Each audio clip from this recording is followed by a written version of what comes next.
এখন আমি আমাদের এখানে রাত প্রায় 10:30 বাজে। তাই হঠাৎ করে আমার কাছে মনে হলো যে আমার রুমে একটা জিনিস আছে, প্রায় অনেক দিন হলো এটা খাওয়া হচ্ছে না, অল্প খেয়ে দেখি।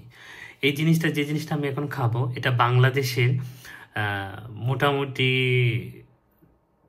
90% এটা ভেজাল থাকে। মানে এটা বলে অরিজিনাল, কিন্তু এই জিনিসটা আসলে অরিজিনাল ভাবে বিক্রি করা হয় না, এটা আমার কাছে মনে হয় ব্যক্তিগতভাবে।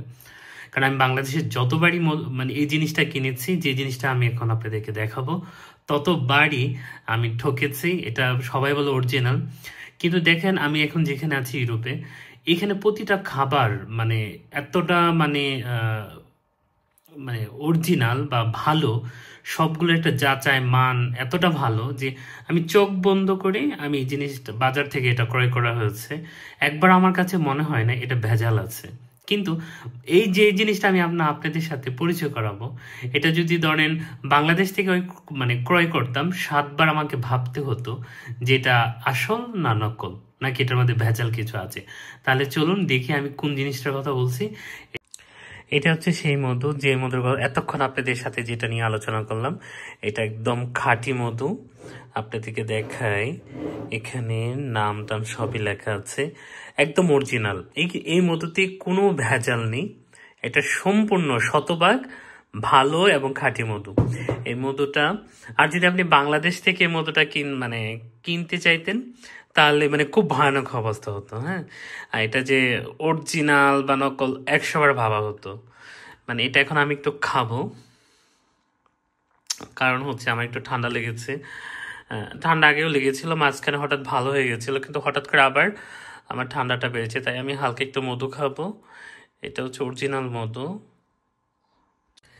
এখন আমি এই মধুটা একটু হালকা খাবো, কারণ আমার ঠান্ডা যেহেতু লেগেছে। দেখি মধুটা খেয়ে কেমন লাগে। এটা আমি আগেও খেয়েছিলাম, এটা বেশ আগে, মধুটা অনেক আগে কেনা, অনেক মধু। এই মধুটা মনে হয় না আমার 1 বছরে শেষ হবে।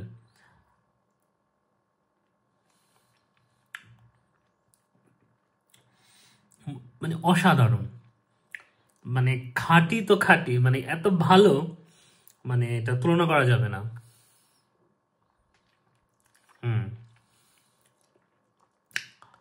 অসাধারণ অসাধারণ অসাধারণ, সেই টেস্ট, একদম অরিজিনাল। মানে অরিজিনাল মানে অরিজিনাল, এটাতে কোনো ভেজাল নেই। কিন্তু বাংলাদেশে যদি আমি এই মধুটা কিনতে যেতাম, বা আপনারাও যদি যারা মধু যাদের প্রয়োজন বা খান, তারা যদি দোকানে কিনতে যান বা রাস্তাঘাটে, অনেক সময় দেখবেন যে বাংলাদেশে মানে রাস্তায় মধুর চাক মানে ভেঙে নিয়ে বসে করে বিক্রি করে, তখন কিন্তু এই মধুটা অনেকে কিনতে ভয় পায়, বলে যে খাঁটি মধু। মানে এত প্রমাণ দেয় যারা বিক্রি করে যেটা খাঁটি গাছের, তারপরে ওই মধুটা আপনি বাড়িতে নিয়ে আসবেন, দেখবেন যে এটার মধ্যে ভেজাল আছে। আমি যে মধুটা এখন খাচ্ছি, এটা আমি নিশ্চিত করে বলতে পারি এটা শতভাগ। কারণ এখানে আমি যেখানে থাকি, এখানে ভেজাল খাবারে ভেজাল দেওয়ার কোনো সুযোগ নেই। যদি আপনি এখানে যারা যদি কেউ খাবার ভেজাল দেবে, খাবারের মান ডেট চলে গেছে, এটা এখনো শপে আছে বা সুপার শপে আছে, তাহলে যদি বুঝতে পারে এটা বন্ধ হয়ে যাবে। সুতরাং এখানে নাগরিক জনগণের সুবিধা, জনগণ যেমন ট্যাক্স দেয়, তারা সেরকম সেবা পায়। সুতরাং আমি মধুটাও এরকম খাঁটি মধু পেয়েছি। মানে এক কথা অসাধারণ, এটা আপনারা না খেলে বুঝতে পারবেন না।